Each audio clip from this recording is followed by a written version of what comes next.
Yes, Shriman. Thank you. So, about my 2 trips to Greece to spread Sahaja Yoga. And as I was leaving, I took Shri Mataji's permission. And she looked at me and she said, "You don't have to worry about anything. Uh, the job has already been done by the goddess Athena. They will recognize me. They already know me in their unconscious." So I was very confident, and a lot of people came for the programs the first time, but they didn't stay. So I was a little disappointed. The second time, maybe I think 2 or 3 years later, again when I came and Weber had arranged the programs, a lot of people who had not stayed came back. So I understood that these people take time, but the call of the mother is in their heart.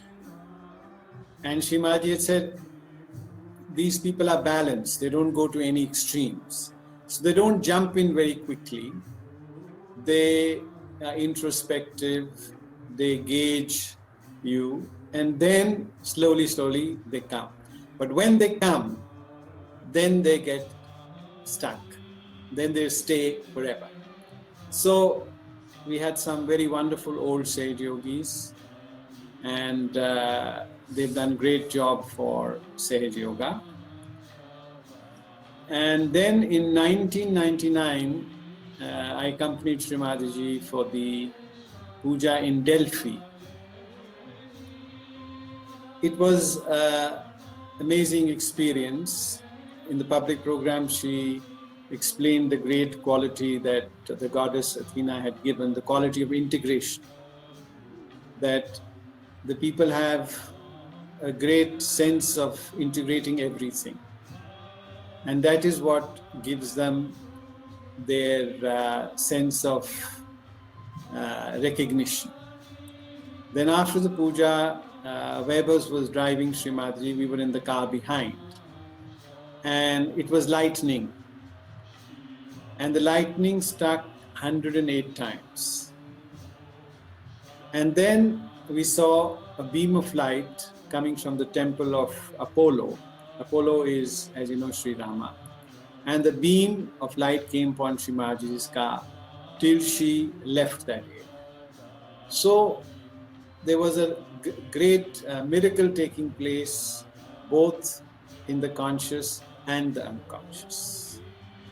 So now Weber has asked me to lead a meditation, but actually I don't know how to lead meditations. I can only ask you if you want to join me when I meditate. And my meditations are very spontaneous. There is no structure. One day, it depends also on the availability of flowers. Like in the morning, after a cup of tea, I go into the garden to look for flowers. The day there are a lot of flowers, then I can offer them, taking the different names of Shri Mataji. And that's very joyous. It's very joyous to offer flowers to the goddess. Other days, there may not be flowers, and then I can just offer her whatever work I'm doing that day, whatever I'm creating that day. Everything is offered to her. The goddess is pleased when you offer her. And that's how you invite her. First you offer something and then you invite her. Many different things you can do to strengthen yourself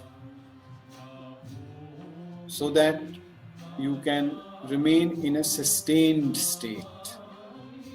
And that is meditation. So it's not how long you meditate. It is how intense you are with Shri Mataji. Is she in your heart all the time? Is she in your attention all the time? Where is your attention? Ask yourself. Is it on her? If it is on her, then you will never get tense. You see, she's always smiling, she's always laughing, and she's so relaxed. When we are with her, we were always laughing, enjoying, but she always said that with me and around me, you are bliss casualties. But the important thing is, in my absence, are you able to sustain that state? And that is what each one of us must try to attain. I would say that you're all very lucky, that you're all blessed to live in Manipur Dweep. That's what Shri Mataji described Greece. And the place, she said, is full of vibrations. So for you, I think there's nothing is so difficult. You're already there. Also, if you keep a photo of Shri Mataji next to your computer and pause every hour or two, ask Shri Mataji for her blessings. Shri Mataji, whatever I'm doing, I'm offering it to you. It'll be less pressure on the Agya. Please share with us some experiences with Shri Mataji. Small experience with you that happened to me from a place where Vaibhav originates in Maharashtra, place near Satara, where Shri Mataji had gone for a public program. And there was a fanatic group which was opposing Sahaja Yoga called Andhashraddha Nirmulan. So as Shri Mataji stood on the dais to give her talk, they were the musicians and I was sitting just next to them on the stage. And suddenly this group started throwing stones at her. Big stones.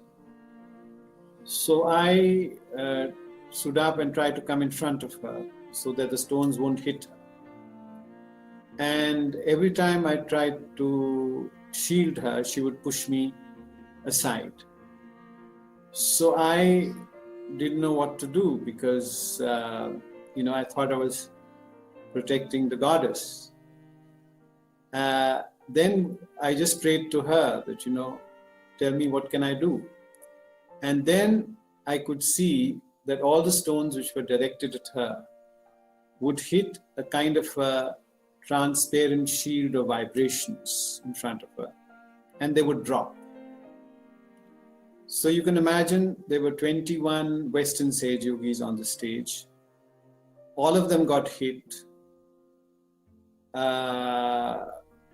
Some had bone fractures. 19 cases were registered in the hospital, but not even a small stone hit Shri Mataji. So that day I had the recognition of who she is. I was trying to shield her, but actually she was shielding me. And then I understood that, all these deities who were there in front of that shield of vibrations, how they were inside of her and they were protecting her in that situation. Of course, I never saw this again, but this was like a turning point in my seeking of Sahaja Yoga. After that, there were no more doubts left of who she is. Now in daily life, there are miracles every day. We have an ashram in Dharamsala and the manager was coming back in the evening in a bus, and the bus, the brakes failed, and the bus went into a deep ravine. And this manager had a locket of Shri Mataji, and he just held on to and prayed to her. And after a while, the bus hit a tree and stopped. And can you imagine? Not a single yogi, not a single passenger was hurt, because one Sahaja Yogi was there. It saved the whole bus. So these things happen now on a daily basis. We get a lot of tourists who come to get their realization in Dharamsala Ashram. And a lot of them are just young students from Punjab who just want to come to sightsee. So they walk into the gate and they look and then they turn back. So there was this group of 5 youngsters who were merrymaking, and they came in and they looked around and they turned back. And as they went out of the gate, they suddenly again took a U-turn and came into the meditation hall. So they saw the photo of Shri Mataji, and they said, she's the one who sent us back. We were leaving, and then this lady met us at the gate and said, go inside and your life will change. So she's everywhere, you know. She comes to us and guides us. She helps us in our meditation. She protects us. She keeps watch on us all the time. We are very protected. We are very blessed. And we should also ask for her protection for this devastating virus that is destroying the world. We should pray every day to her. Only she can stop this. This is evil. This is a Rakshasa. You get nirvikalpa state. See, nirvikalpa state has to come by itself. It's spontaneous. You can't, it's not like exercise or like a mental activity. It's not a function of the mind. As you learn to sustain yourself at the Sahasrara, as you open your heart more and more and more, then the mental side, which is questioning, which is doubting everything, that gets subsided by the river of love. It's because our heart is not, you can say it's dominated by the intellect.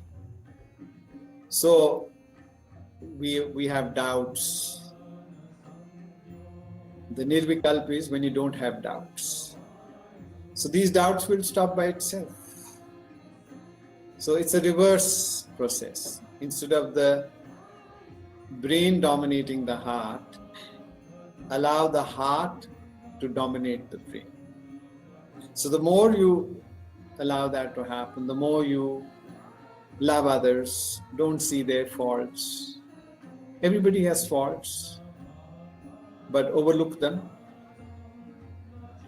In any case, by looking at somebody's faults, they're not going to be removed. Each one has to work it out himself. Each one has to go through his own journey. And if he's serious about it, he will overcome it. But if we give them love, that love will open their hearts and also overcome our critics, the critical side that is criticizing everybody, that is doubting everything, that is doubting our own self. It's a very overdeveloped intellect today. And even if it is not our intellect, we're absorbing the intellect of other people, the ideas of other people. this is another kind of aggression on us. Already our liver is overactive, and then these ideas make it accelerate its speed,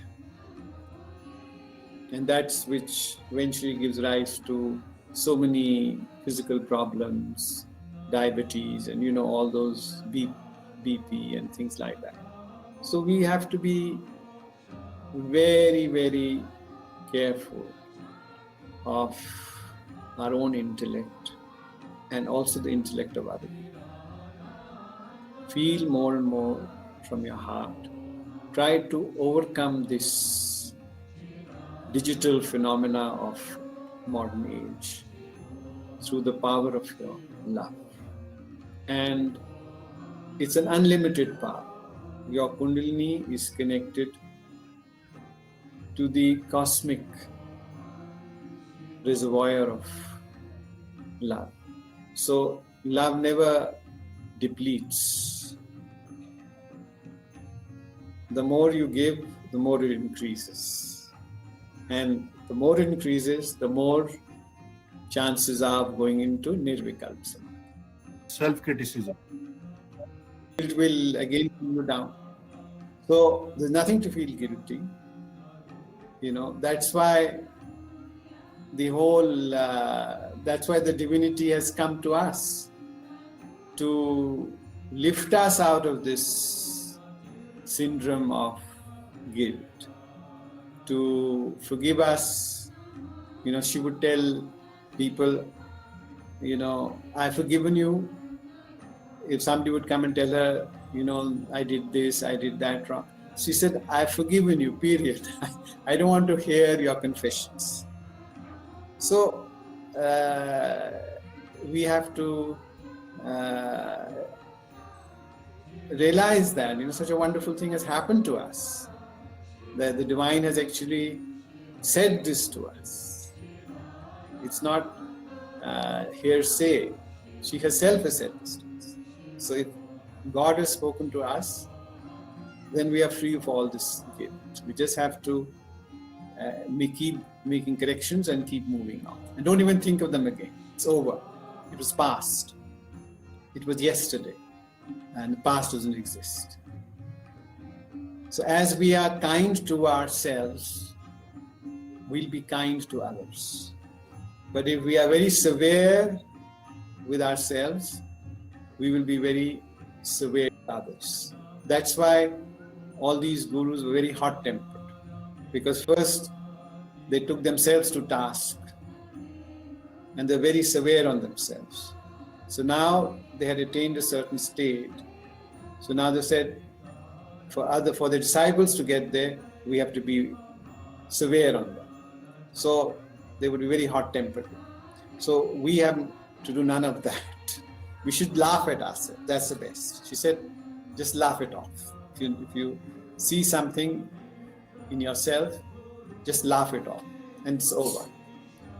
Of course, don't repeat it.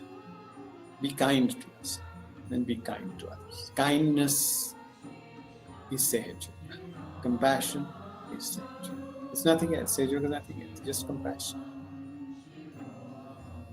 Don't worry about what you know about Sahaja Yoga. It's very little,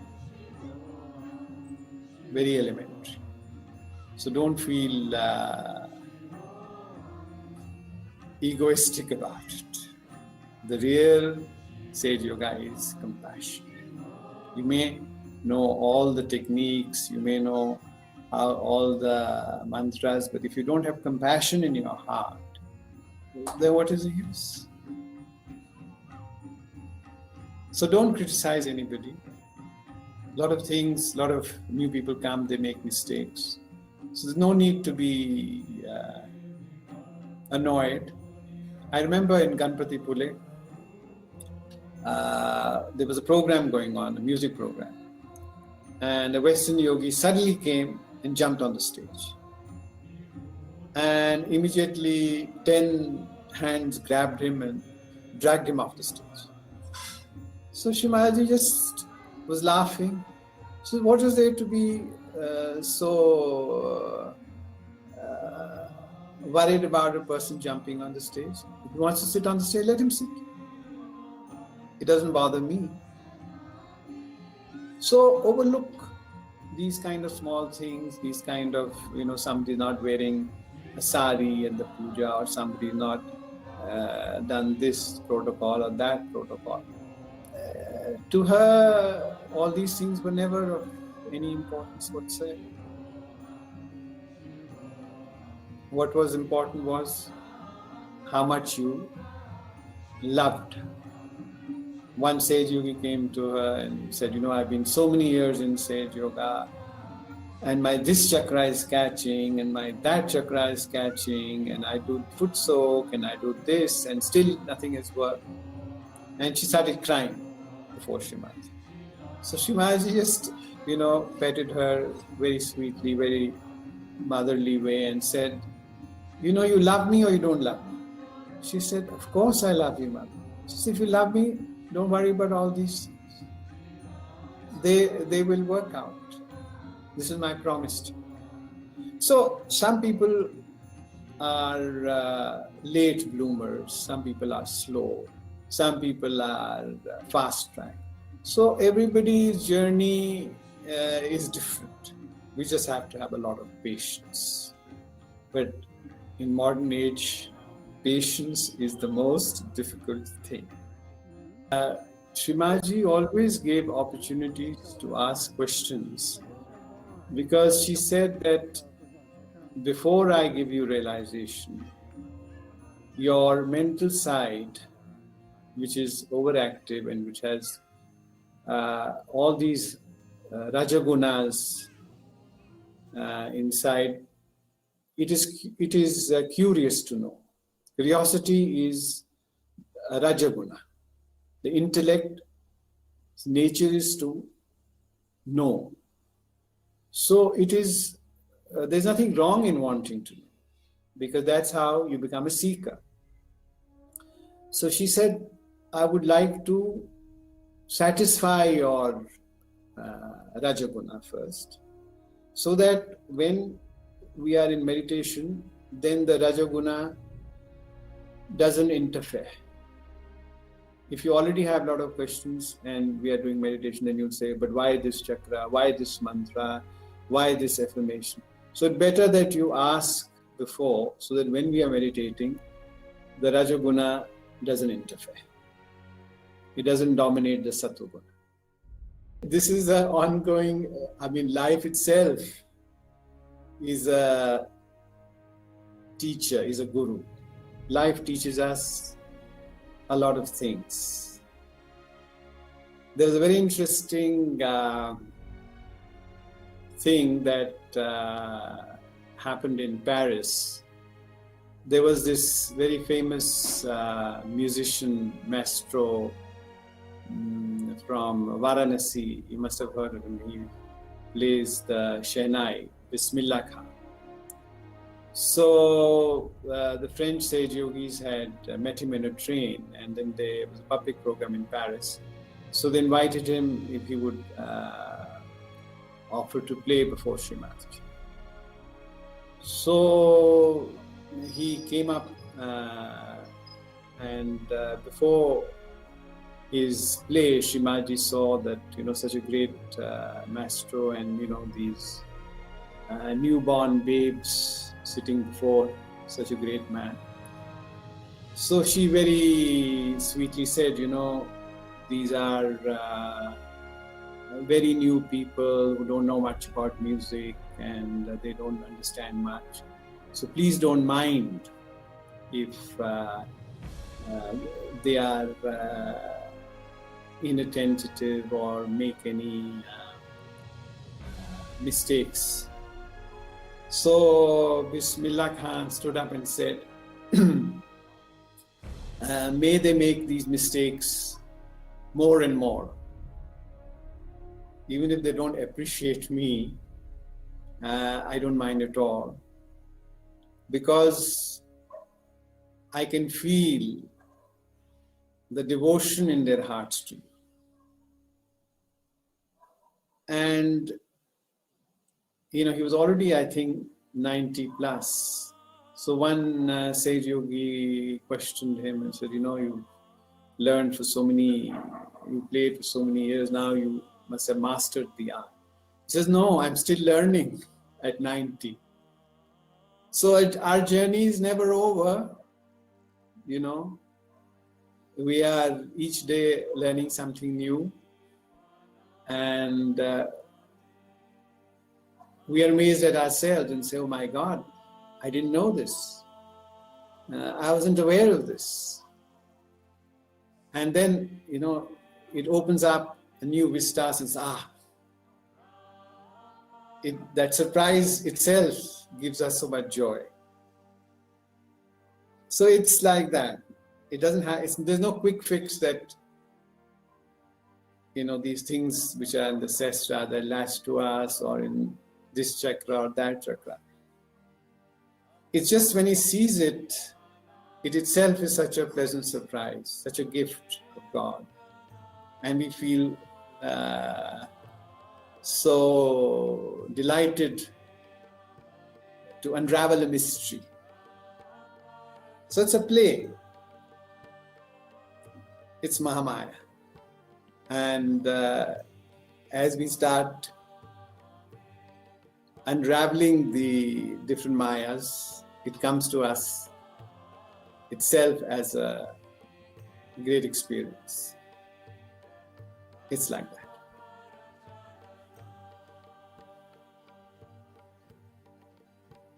If you got to know everything in one day, the whole drama of life would be finished. So what would be the need to be there? Imagine if there was no climax, then how would you enjoy the play? I continuously feel the same catch for over the years. For example, in Greek, we have all the time Nabi, Adnya, these people. You see, these could not necessarily be your catches. These could be the collective catches of the place where you are staying. So you have to differentiate.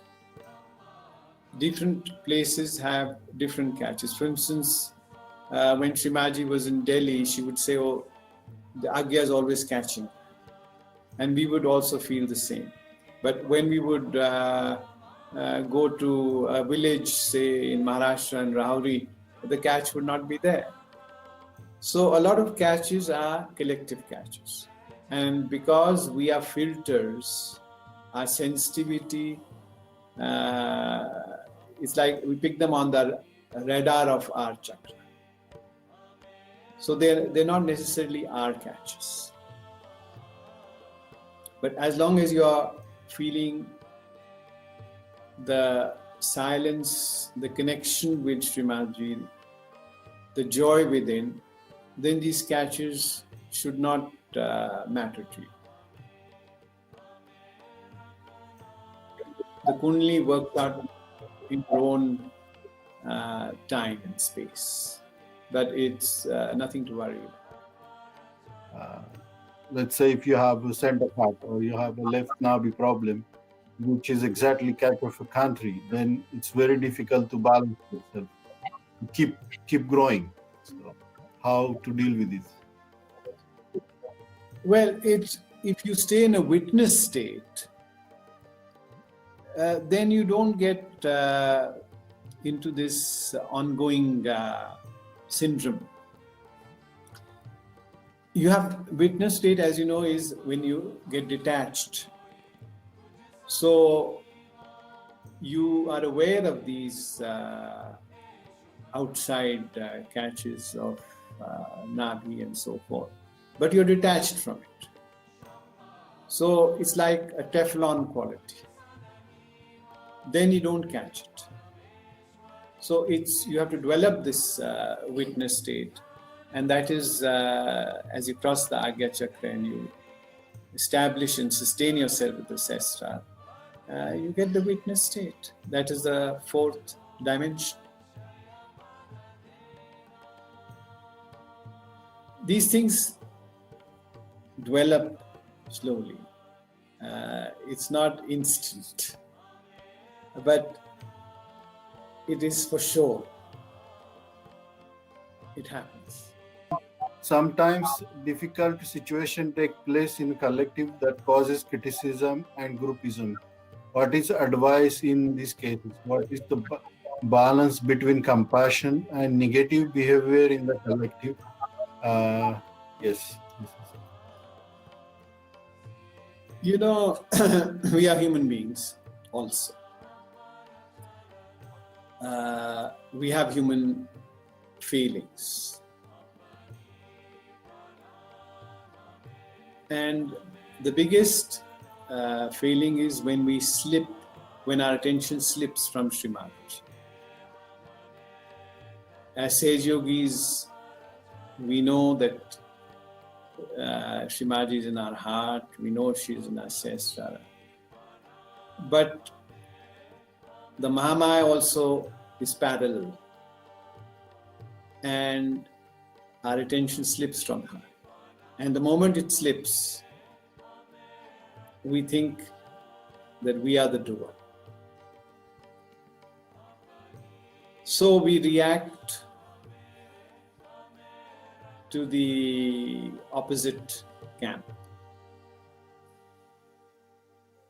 And that is the moment we have to tell ourselves, leave it to Shri Mataji. It's a surrender, it's a state of surrender.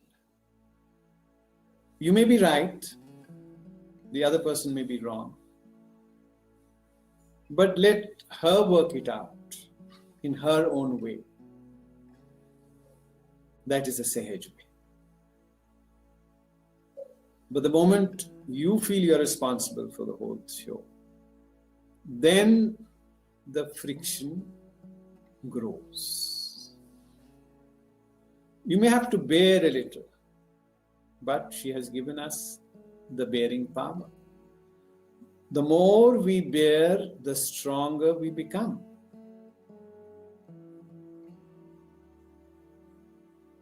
After all, nobody can take Sahaja Yoga away from us. Nobody can take our spirit away from us.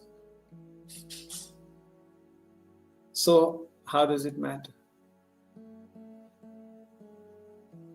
And if you have this bearing power and the surrender to Shri Mataji, you will be amazed how the person who is creating the aggression will himself come around after a while. But you have to be patient. Patience, patience, patience. Behave the same way like when they hurt us. So through meditation comes forgiveness. Is it something we may further so we to be free? I don't understand it. I think whatever you understood. It's a very beautiful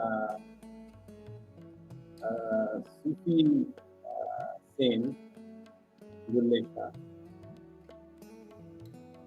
It's a couplet. I will translate in English. And he says that you may run away from me, but you cannot run away from destiny. So, a person who is harming you and you are forgiving him, he may still try to harm you, but if you leave him alone, then destiny will take care of it. So which is better? Let God deal with him. Why do you want to deal with him? Why do you want the headache of dealing with unforgiveness? Because eventually you all know that if we don't forgive, it blocks our own Agya Chakra. So why do we want to harm our own self? Why do we want to harbor negativity in our beautiful chakras. We made so much effort to make them pure and childlike. And why should we allow somebody to throw dirt inside of them? Let him keep his own dirt. So we're not forgiving for his sake. We are forgiving for our own self. You know, it's funny, but one day somebody did something very wrong. I mean, something that would upset Shri Mataji very much. And the matter was reported to her. And I was just waiting for her to blast that person. And I think she read my thoughts. And she looked at me very deeply. And she said, I don't want the headache of getting angry with anyone in this lifetime. And that was it. Of course, that person realized his fault and he begged for forgiveness and all that. That came later. But her reaction was just this. She said, even if I want to be angry, I cannot be. I have to pretend to be angry sometimes. For your good. Because she said, when I shout at somebody, all his negativity runs away. Which is true. Please share the experience while Pratishthan was building. Oh, yes, Shri Mataji had called me. I was in Dharamsala, so 1986. And it was like there were 5 architects with her. And it was like she was giving them lessons every day on how to construct. I mean, I could see the way the divine was looking at things and the way human beings were looking at things. They would say one thing and she would just say the opposite. So we didn't know how this building was going to be finally done. But she brought them around slowly, one by one. And then I understood that it was not Pratishthan being built, it was human beings being rebuilt. It was all of us who were involved, who were being built as spirits. So all the corrections, all the ideas that all of us had finally reached the point of zero. And then she drew out the master plan, how Pratishthan was built. Then one architect, in her absence, she had gone to Australia. So he had designed a staircase, but it was, say, 3 or 3.5 feet wide. And by the time she returned to Pratishthan, the staircase was ready, and she took one look at it and she said, pull it down. Imagine a staircase going up 3 stories to be suddenly pulled down. And they looked aghast. I thought they would faint. And she said, how can you have such a narrow staircase for such a palatial house? So the sense of proportion, that is important. And we all learned how to balance a building, how to bring movement to the vibrations. You know, architects had designed straight lines, right angles. So she said, how will the vibrations move? You need curves, you need featuring, you need different circular kind of movements. So she changed the whole exterior of Pratishthan, so that the vibrations would move. And then the materials which were to be used should all be vibrations, no plastics, no synthetics. So the architects wanted to put vitreous tiles in the bathrooms. She said, feel the vibrations.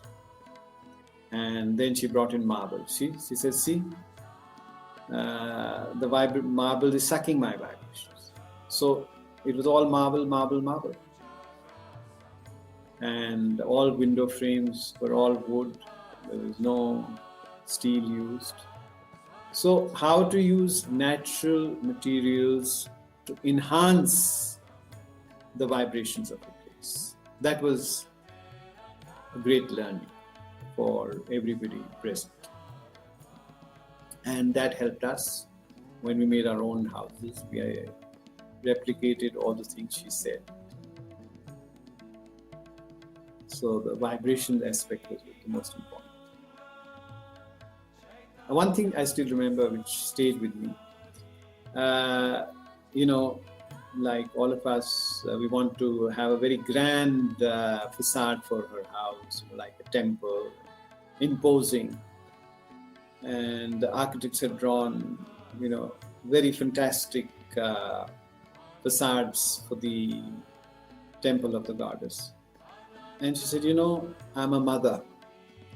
I don't want to frighten people from entering my house. I want a warm, motherly facade that welcomes people. The kind of facades you're making would frighten people away from you. So she changed all that, and she had these beautiful Jaisalmer lettuce work, all that put in the facade, which is so warm and so inviting and not imposing. She didn't want to have anything imposing, nothing aggressive. It took me a while to see the difference, then went to Moscow, and she pointed to this Lenin architecture, this huge, stupendous, see, this is the ego of Stalin and the kind of buildings. Then I saw the difference of Pratishthan and what this Stalin architecture is. And then I understood how the house should be. It has to reflect a warmth of her personality, a motherly love, an inviting feeling, a warmth. That is it.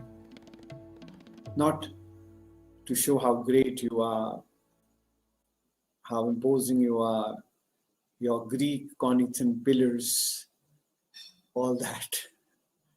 So this is important. We can carry all night, but I think time is up. So thank you very much, all of you. Jai Shri Mataji. Jai Shri Mataji.